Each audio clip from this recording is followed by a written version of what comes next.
우리는요, 교육은 많이 하면, 많이 받으면 많이 받을수록 좋아진다고 철석같이 믿어왔어요. 그래서 부모들이 아이를 교육시키려고 하는 거죠.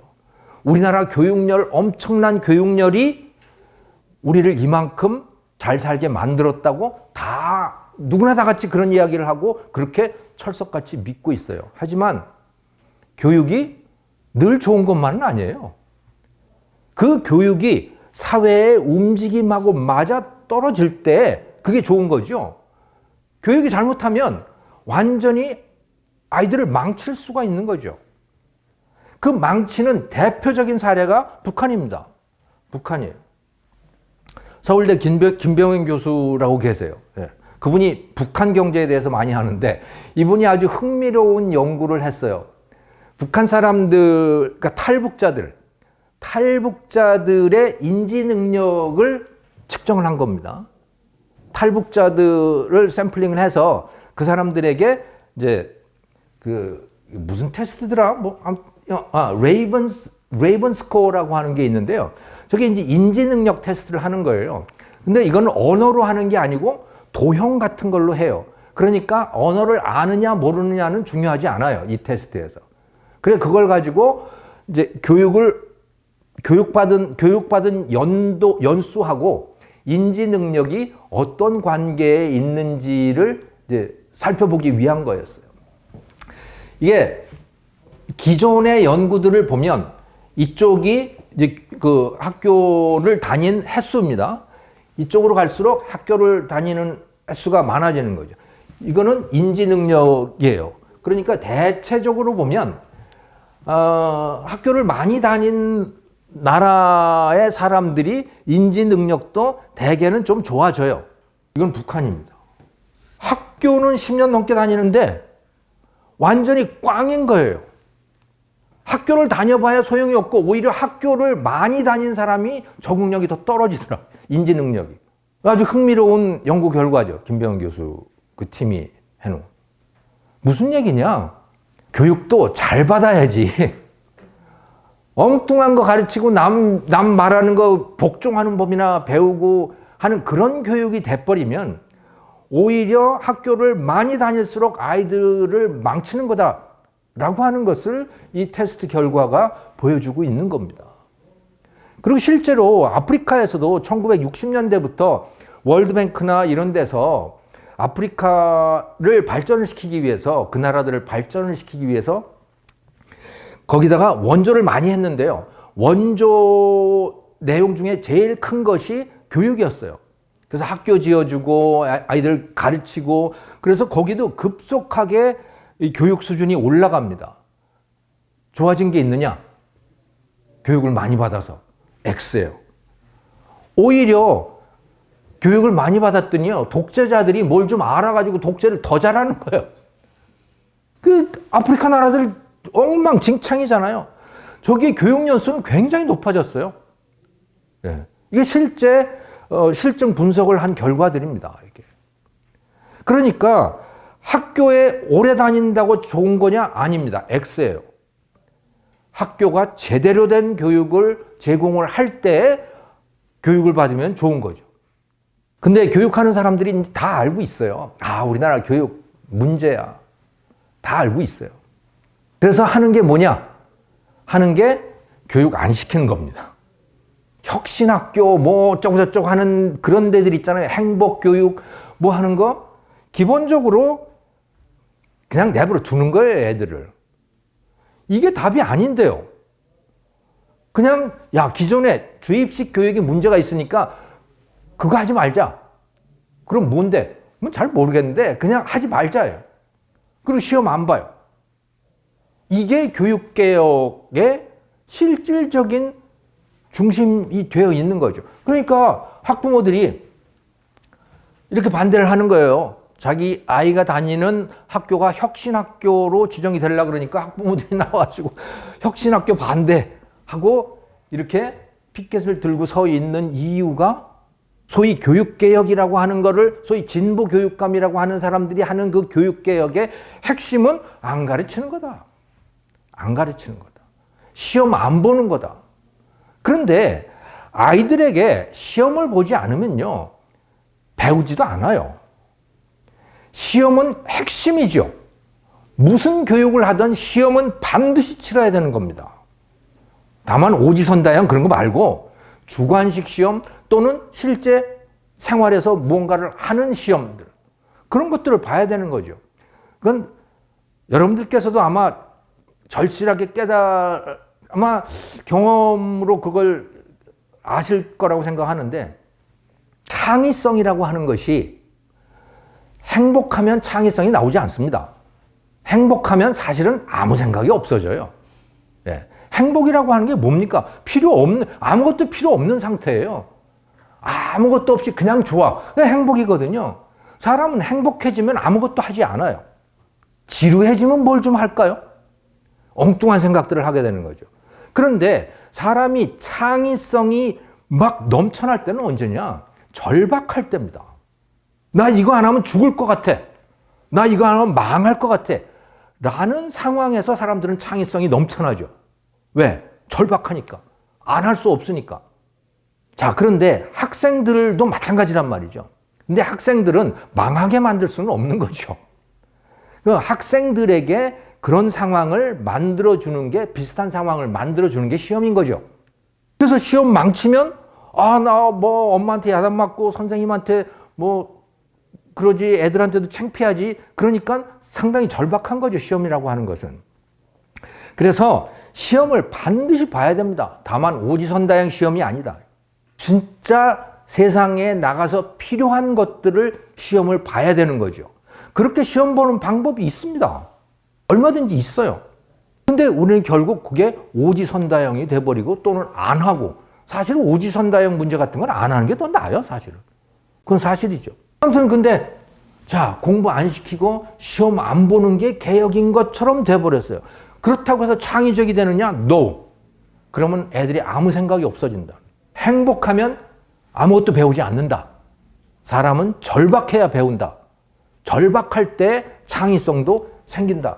이미 일본이 그런 경험을 했습니다. 1980년대를 생각을 해보면요, 우리가 막 일본을 쫓아갈 때예요. 일본의 입장에서는, 일본인들의 입장에서는 굉장히 절박해진 거죠. 야, 잘못하면 한국한테 따라잡히겠는데? 그 뭘 바꿔야 되잖아. 우리 아이들을 뭘 바꿀까? 교육을 바꾸자. 그래서 뭘 했느냐? 애들 공부 안 시키는 걸 했어요. 왜? 주입식 교육을 안 시킨다고. 그래서 유토리 교육이라고 하는 걸 한 겁니다. 유토리. 유돌이 있다 이런 말 있잖아요. 그게 유토리예요. 유토리 교육이라고 하는 걸 시켰어요. 여유 교육이죠. 그래서 수업 시간도 줄이고 애들 데리고 나가서 놀고 시험도 줄이고 했어요. 그랬더니 그 결과가 뭐였느냐? 애들이 저만 알아요. 나중에 커서 입사를 했는데 상사 말 안 들어. 지 주장만 해요. 퇴근 때 딱 퇴근해. 일 잘하느냐? No. 이렇게 돼버린 거예요. 그래서 유토리 교육, 야, 이제 그런 거 안 한다 하고 그 방식은 접었어요. 근데 지금 뭘 하고 있느냐, 뭐 하는지 잘 몰라요. 우왕좌왕 하고 있어요, 일본이. 어쨌든 유토리 교육은 더 이상 아닙니다. 그럼 뭐 하고 있느냐? 잘 몰라요. 이게 지금 TV에 나와서 유토리 세대의 특징이라고 해서 화를 잘 낸다, 지시를 해도 통하지 않는다, 이런 이야기를 지금 하고 있는 겁니다, 일본 사람들. 그 똑같은 것을 지금 우리나라에서 혁신교육이라고 지금 하고 있는 거죠. 애들 공부 안 시키는 것이 마치 교육을 잘 시키는 것인 양. 부모들의 입장에서는 불안하죠. 하지만 그 부모들도 그러면 정답을 갖고 있느냐? 아니에요. 부모들이 그냥 혁신교육은 아닌데, 아이들 기본 학력이 떨어지는 것은 이건 문제인데, 그렇다고 해서 수능을 어떻게 바꿔야 될지 거기에 대한 답을 갖고 있는 건 아니죠. 현재 우리나라 교육이 안고 있는 문제 수없이 많지만, 조금 전에 말씀드렸던 이런 유토리 교육 비슷한 이런 것들은 좀 주관적이고 평가하기가 어렵잖아요. 아주 평가하기가 쉬운 문제가 있습니다. 현재 우리나라 교육이 안고 있는 아주 명백하게 두드러지는 문제예요. 아이들이 미래에 살아가는 데 있어서. 그 영어입니다. 아마 여러분들 다 느끼실 거예요. 여행을 가봐도 그렇고 제일 아쉬운 게 영어죠. 외국인들을 만나서 뭘 하고 싶은데 영어가 딸려요.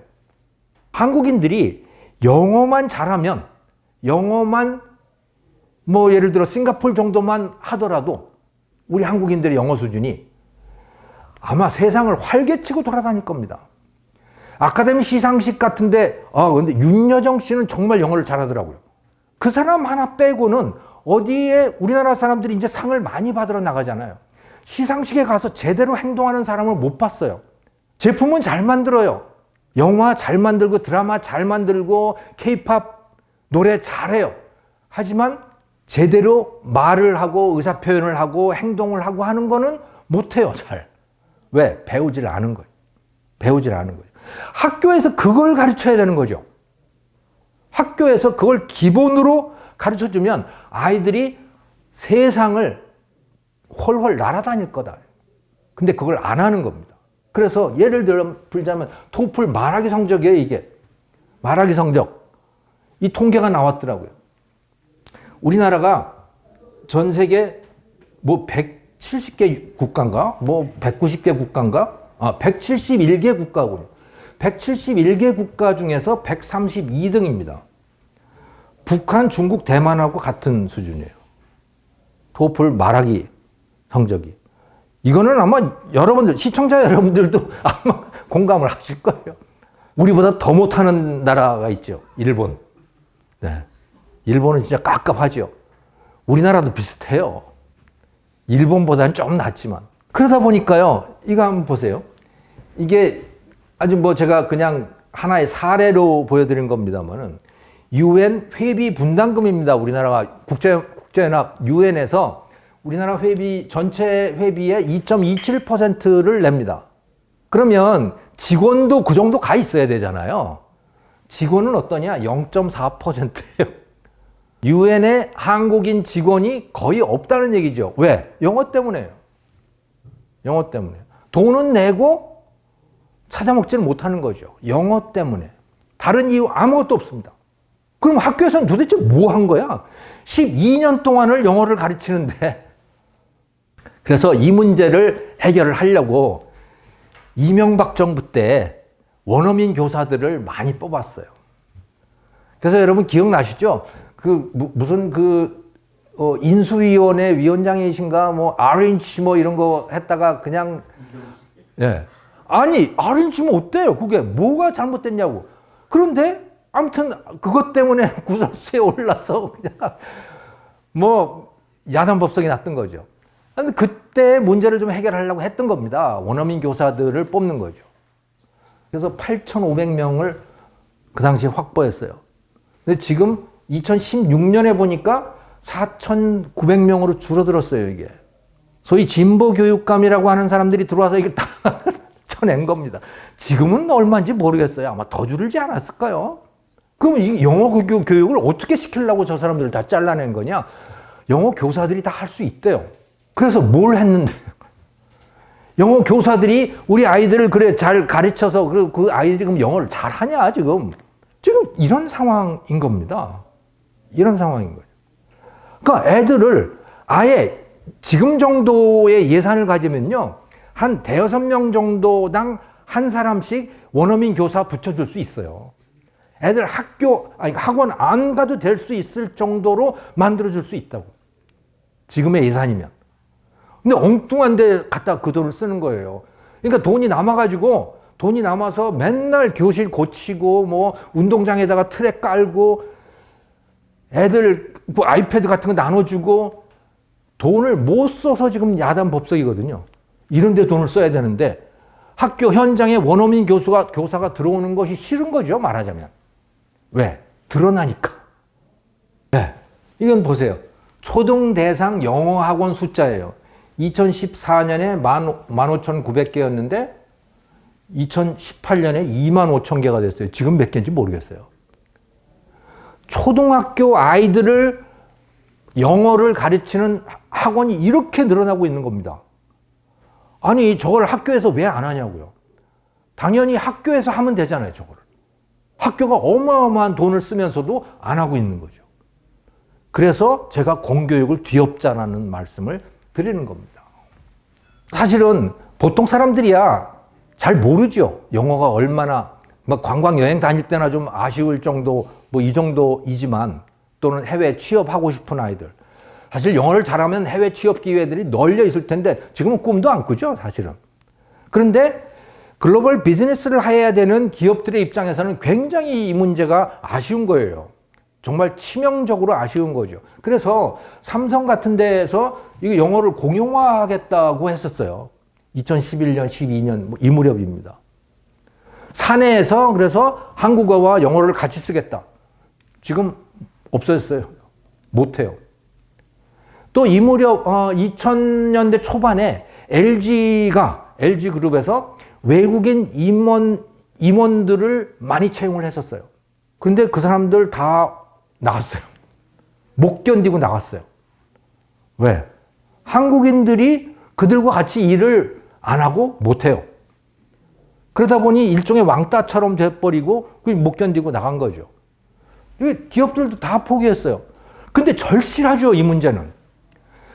이거를 자연스럽게 해줄 수 있는 데가 학교예요. 공교육이에요. 초등학교 때부터 시작하면 돼요. 스웨덴도 그렇고 핀란드도 그렇고 다 그래요. 핀란드어는 영어 구조가 아닙니다. 어쩌면 동양말하고 비슷한 말인데 핀란드 사람들 영어 잘해요. 왜? 학교에서 어릴 때부터 하니까. 근데 우리는 그걸 안 하는 거예요. 자, 그러면 답은 뭐냐? 사실은 답은 잘 모릅니다. 영어 교육은 잘 시켰으면 좋겠다는 건 분명한 한 가지 사실이지만 그럼 나머지 것들은 어떻게 하면 좋겠냐? 사실은 답을 모르는 거죠. 무엇을 가르쳐야 되는지, 어떻게 가르쳐야 되는지 답을 모르죠. 왜? 한 번도 경험해 보지 못한 세상이 펼쳐지고 있고 우리 아이들이 학교를 졸업하고 사회 나갔을 10년 후, 20년 후가 어떻게 될지는 누구도 알 수가 없으니까. 코로나 같은 상황이 벌어질지 누가 알았겠어요. 근데 앞으로는 더 빨리 뭔가가 변할 가능성이 높죠. 중국하고 미국이 갈라지고 러시아하고 미국이 갈라지고 우리는 어디 가서 서야 될지 우왕좌왕하고 이런 상황으로 점점 빨리 변해가고 있단 말이죠. 뭘 가르쳐야 될지도 사실은 잘 모릅니다. 그러면 무슨 방법이 있느냐? 그때는 실험을 하는 수밖에 없는 거죠. 어떤 학교는 이렇게 해보고 어떤 선생님은 이렇게 해보고 수많은 방법으로 이것저것을 해보는 거예요. 그 중에서 통하는 게 있겠죠. 그것이 되도록 만들면 되는 거죠. 지금 그런 것 중에 하나가 이 미네르바 유니버시티라고 하는 겁니다. 미네르바, M-I-N-E-R-V-A 유니버시티입니다. 이 학교는 1년에 200명씩을 뽑는데요. 200명을 뽑는데 경쟁률이 100대 1이에요. 2만 명 정도가 어플라이를 해요. 그러니까 세계에서 경쟁률이 가장 높은 대학입니다. 근데 이 대학은 캠퍼스가 없어요. 이게 수업 장면입니다. 이게 수업 장면이죠. 그래서 그냥 인터넷으로 해요. 인터넷으로 수업을 합니다. 세계 어디에 가 있어도 상관없어요, 학생이. 교수 역시 마찬가지로 세계 어디에 가 있어도 상관없어요. 이 시스템에 접속만 하면. 그리고 거꾸로 수업을 하죠. 자, 오늘 수업 시간에 뭘 한다 그러면 미리 그 주제를 나눠주고 거기에 대해서 준비하고 여기 와서 발표하고 토론하고 하는 이런 방식으로 진행이 됩니다. 그리고 가장 경쟁률이 높고 이제 졸업한 학생들의 취업이라든가 이런 성적도 아주 끝내주는 거죠. 네. 근데 이것은 엄청난 실험인 것이 캠퍼스는 없다 그랬잖아요. 기숙사는 세계 7개 도시에 있습니다. 서울에도 있어요. 네, 미국 대학입니다. 미국 대학이에요. 미네르바 유니버시티는. 그런데 샌프란시스코,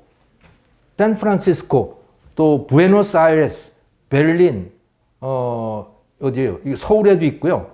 또 인도의 하이데라바드 해서 세계 7개 도시에 기숙사가 있습니다. 첫 학기에 들어가면 샌프란시스코에서 1년을 지내요. 그리고 나머지는 한 학기씩 돌아가면서 그 도시에 가서 사는 거죠. 그리고 그 도시를 기반으로 한 프로젝트를 하고 또는 인턴을 가서 한다든가 그것을 가지고 또 수업의 소재로 삼고 이런 방식입니다. 그러니까 이 학교를 졸업하면요. 온 세상을 돌아다니면서 그걸 경험한 것이 되는 거죠. 그것도 체계적으로. 그러다 보니 인기가 높죠.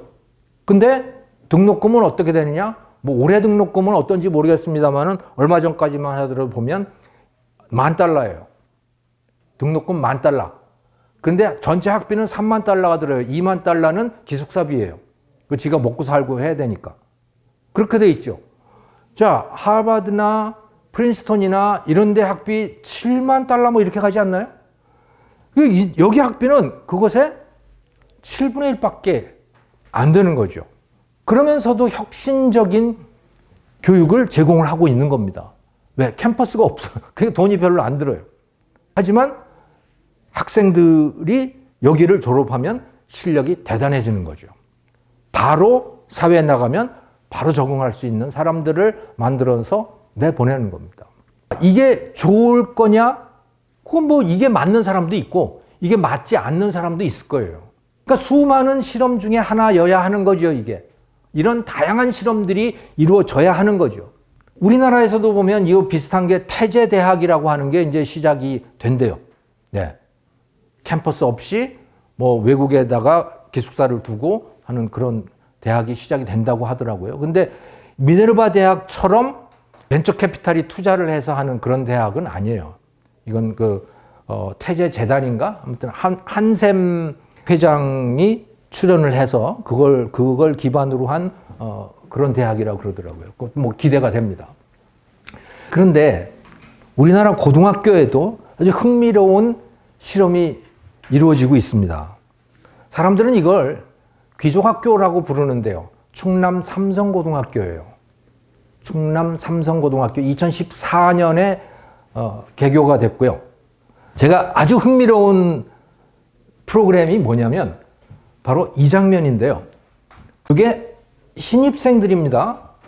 고등학교를 갓 입학한 신입생들이에요. 여기 무릎 앞에 앉아서 뭐 하는 것 같습니까, 이게? 발 닦아주는 거예요. 발을 씻어주는 거죠. 선생님이 학생들, 신입생들 발을 씻어주는 거예요. 이 프로그램이 제가 알기로는 소위 66일 기적의 용광로라고 하는 그러니까 오리엔테이션 프로그램이죠. 요것의 피날레인 걸로 알고 있어요. 그럼 저건 뭐 하는 데냐? 뭐 하는 거냐? 저 학교에 이제 입학 허가를 받으면요. 그러면 그 신입생은 반드시 입학 전에 이 과정을 거쳐야 되는 겁니다. 66일 동안, 2달 동안 프로그램을 해야 돼요. 집을 나와야 돼. 집을 나와서 기숙사에서 먹고 자고 하면서 부모를 처음 떨어지는 거죠. 그래서 부모로부터 완전히 분리가 돼서 규칙적인 생활, 공부도 혼자 하는 거, 과외 공부 안 하고 스마트폰도 없고 이렇게 해서 66일 동안 완전히 새로운 사람을 만드는 과정이에요. 그리고 마지막에 이런 과정을 거치는 거죠. 애들이 우는 거죠, 이때. 여기 보면 이 아이는 이런 이야기를 하더라고요. 부모님과 이렇게 길게 떨어져 본 적은 처음이었습니다. 부모님 뵐 수는 없어 힘들었지만 나를 처음으로 제대로 보고 생각할 수 있는 시간을 가졌습니다. 굉장한 실험이죠. 굉장한 실험이에요. 저런 것들이 저는 학교에서 다양한 실험들이 이루어져야 된다고 봅니다. 이게 정답은 아닌 거죠. 미네르바 대학도 그게 정답은 아닌 거죠. 거기에 맞는 사람도 있고 맞지 않는 사람도 있을 거예요. 하지만 아이들이 다양한 만큼 프로그램도 교육도 다양해야 되는 거죠. 자, 그런데 이런 걸 보면서 사람들은 그래요. 귀족 학교야, 저거. 삼성에서 하는 학교잖아. 삼성에서 만든 학교인 것은 사실입니다. 그리고 삼성이 돈을 많이 대요. 여기에 등록금이 800만 원인가 뭐 그런데 1인당 쓰는 돈이 1,800만 원 정도 돼요. 1년에. 자, 그런데 공립학교가 얼마라고 말씀드렸죠? 1,400만 원이거든요. 자, 그런데요. 여기는 기숙사가 있습니다. 기숙사 비용을 포함한 거예요. 기숙사 비용이 1년에 한 400만 원 듭니다. 그걸 빼고 나면요. 충남 삼성고등학교 귀족 학교의 학생 1인당 비용이 일반 공립학교의 비용하고 똑같아요. 이 학교, 잠자는 학교의 1인당 비용이 1,396만 원이고요. 이 학교, 충남 삼성고등학교, 귀족학교라고 부르는 그 학교의 1인당 비용, 기숙사비를 뺀 1인당 비용이 1,377만 원입니다. 일반 공립학교가 돈을 더 많이 써요. 누가 귀족의 학교일까요? 이 학교에 대해서 부원적으로 말씀을 드리면 저 학교는 삼성 때문에 만들어졌어요. 왜냐하면 아산 탕정에 그 디스플레이 공장들 뭐 이런 게 들어갔잖아요. 근데 학교가 없는 거예요, 거기에. 그래서 교육청에다가 학교를 만들어 달라고 그랬어요. 돈이 없어서 못 만든다고 그랬어요, 그 사람들이. 근데 애들은 학교를 보내야 될 거 아닙니까, 그 직원들이. 그래서 삼성에서 돈을 내가지고 학교를 만든 거예요.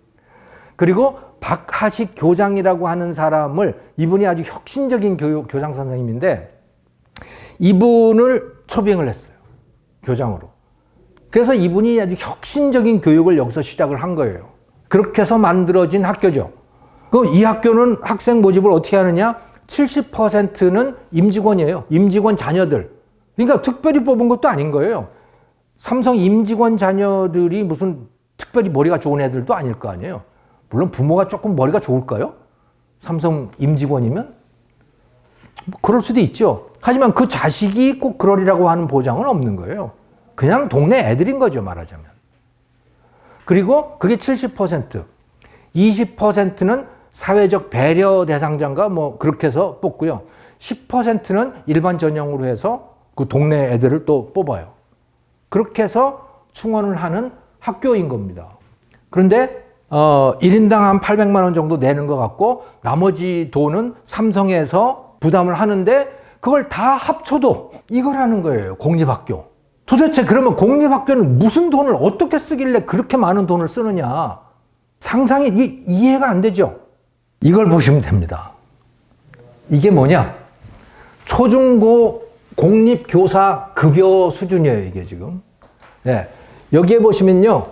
이게 나라 이름입니다. 룩셈부르크, 코리아, 오스트리아, 독일, 캐나다 쭉 나라들이 있죠. 이 파란색은 초봉, 빨간색은 15년 정도 경력을 가지면 이거. 그다음에 이 주황색은 최고 호봉이라고 보시면 되는 거죠. 그 이상. 세상에서 가장 많은 돈을 받는 교사들은 룩셈부르크예요. 2등은 어디냐? 코리아예요. 2등이 코리아입니다. 세상에서 가장 많은 돈을 받는 교사들인 겁니다. 우리나라 교사들. 특히 경력직이 되면. 특히 그런 거죠. 자, 그러면 정말 경무에 시달려야 되잖아요. 경무에 시달릴까요? 이거예요. 자, 여기서 annual teaching hours, 연간 수업 일수, 요겁니다. 한국. 룩셈부르크는 요만큼이에요. 룩셈부르크는 요만큼. 한국은 요만큼. 파란색이에요. 요걸 다시 확대해서 보면, 자, 몇 나라만 봤어요. 이게 수업 일수 749, 사우스 코리아. 한국은 수업 일수가 세상에서 가장 작은 나라 중에 하나입니다. 그러니까 수업 일수는 작고, 급여는 많고, 수업 일수가 작다는 얘기는 무슨 얘기예요? 그러면 교사 숫자도 많다는 얘기가 될 수밖에 없잖아요. 그 교사 숫자가 많은 거죠. 거기에 돈이 들어간다고 보시면 돼요. 거기에 돈이 들어간다고 보시면 되는 겁니다. 자, 근데 참고로 대학 교수는 어떠냐? 초중고 유치원 공립은 아까 말씀드렸던 바로 그겁니다. 대학 교수는 한국이 제일 작은 나라 중에 하나더군요. 대학 교수 급여는. 그래서 대학 교수 평균 급여를 보니까 이게 $10,000입니다. 한국이 49,000달러, 5만 달러 정도 되는데 미국이 11만 달러, 한국이 그게 절반이 안 되죠. 중국하고 비슷해요. 대만이 한국보다 한 10%, 20% 정도 더 높죠. 그러니까 대학 교수는 뭐 세상에서 가장 월급이 작은 나라. 이고 초중고 유치원은 세상에서 가장 높은 나라. 이렇게 되어 있는 거예요. 이게 지금 우리나라의 상황입니다. 그럼 그 많은 돈을 들여서 뭐 하는 거냐? 선생님 월급 주는 거죠. 그럼 그 선생님은 뭐 하는 거냐? 애들 재우는 겁니다.